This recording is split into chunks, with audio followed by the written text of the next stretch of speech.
Now, we do have some new signs of activity in the Atlantic. We have another tropical wave moving off the coast of Africa. You can see it there highlighted in yellow. Some unorganized storm activity in the basin here, but we do want to watch about a 90% chance of development.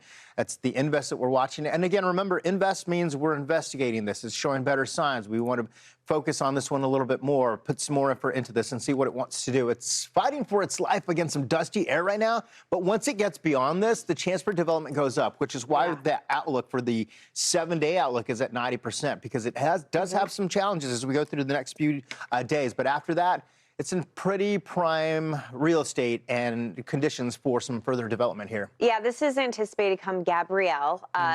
We will have to watch it closely for the Caribbean islands. Where the low forms is going to be incredibly important. If it favors the southern part of this, we're going to have more fringe impacts that are possible for the Caribbean islands.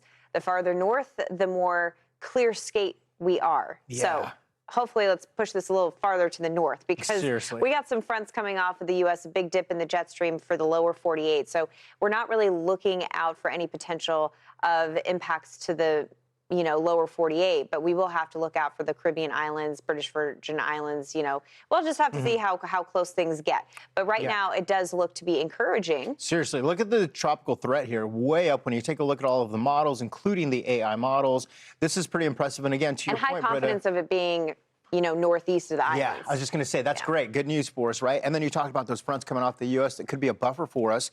Here's a look at what it looks like on visible satellite for the past 24 hours. You can see how broad it is. Better than yesterday. Was it looking better, right? Yeah, I mean, just structurally. The dry air, though, is exactly the same.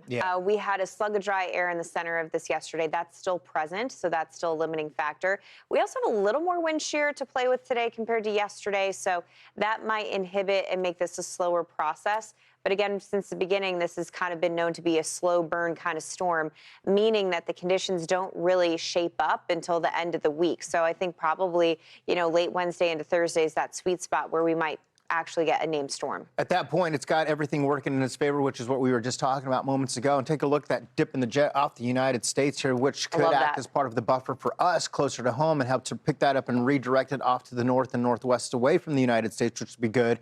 Pretty good agreement with the models as we go through Saturday as far as going farther north, and then things open up. But notice the direction as I highlight this, a lot of this is away from the United States thanks to what we have coming off the U.S., so that would help us out. Gabrielle would be the next name, and we're a little behind here, but it's been quiet. But hey, we'll take it. Be prepared for that. And here's a look at the second one, by the way, off the coast, or coming off the coast of Western Africa with the 20% chance of development in the next 7 days.